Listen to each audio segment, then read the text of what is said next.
Sebelum mulai ke videonya, apakah kalian tahu apa itu konferensi meja bundar? Apa itu konferensi meja bundar?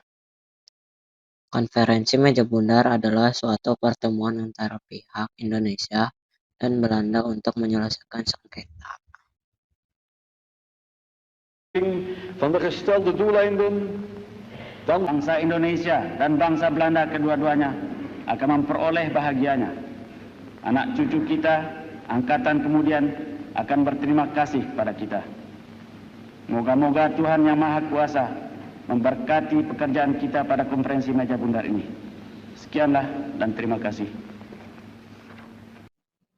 Sebelum konferensi ini berlangsung, 3 pertemuan tingkat tinggi antara Belanda dan Indonesia yaitu 1. Perjanjian Linggarjati 1947, 2.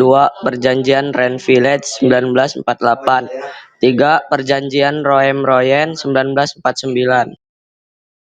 Simak perundingan Linggarjati tahun 1947.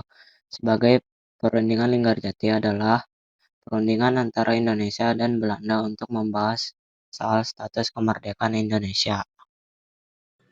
Sebelum perjanjian Linggarjati dilaksanakan, telah digelar rangkaian perundingan di Jakarta maupun Belanda.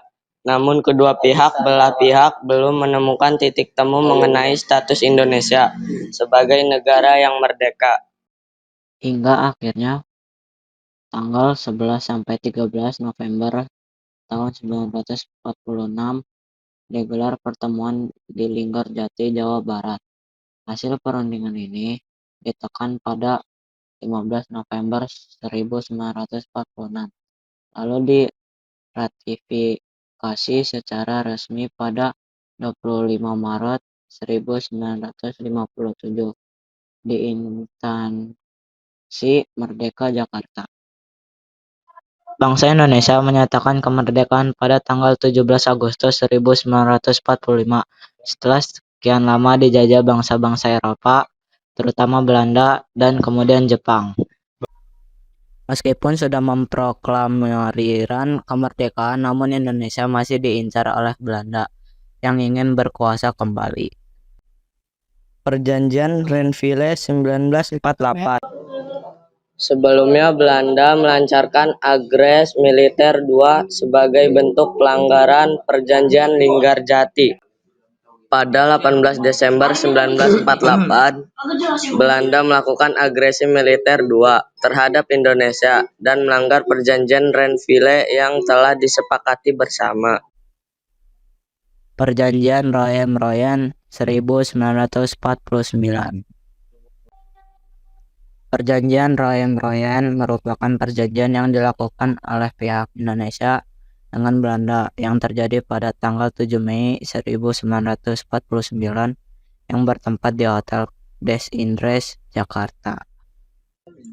Para pihak yang turut serta dalam KMB mengupayakan agar KMB dapat dimulai pada 1 Agustus 1949. Pada tanggal 4 Agustus 1949, dibentuk delegasi yang diketuai Muhammad Hatta. Anggotanya yakni Muhammad Proem, Soepomo, Leimena, Ali Sustromit Jojo, Suwanda, Sukiman, Suyono, Hadinoto, Sumitro, Dejojohodikusumo, Abdul Karim Pringgodigdo, TB Simatupang, Sumardi. Mereka berharap konferensi diselesaikan dalam waktu 2 bulan. Kemudian persetujuan yang dihasilkan KMB diusahakan selesai dalam waktu 6 bulan. Muhammad Hatta. 4 tahun lamanya rakyat kita timbal balik hidup dalam persengketaan dengan merasa dendam dalam hati. De heer Hatta zegt onder meer, laat ons thans na een strijd van 4 jaren een nieuwe geschiedenis aanvangen, gegrondvest op vrede en samenwerking. De volkeren van Indonesië en Nederland beide zullen er wel bij varen en het nageslacht zal ons dankbaar zijn. Bangsa Indonesia dan bangsa Belanda kedua-duanya akan memperoleh bahagianya. Anak cucu kita, angkatan kemudian. Tanggal 27 Desember 1949, pemerintah sementara negara dilantik. Soekarno menjadi presiden. Perdana Menteri Muhammad Hatta, Kabinet RIS dibentuk. RIS dibentuk seperti Republik Federasi Berdaulat yang terdiri dari 16 negara bagian dan merupakan persekutuan dengan Kerajaan Belanda. Konferensi ini berakhir dengan kesediaan Belanda untuk menyerahkan kedaulatan kepada Republik Indonesia Serikat.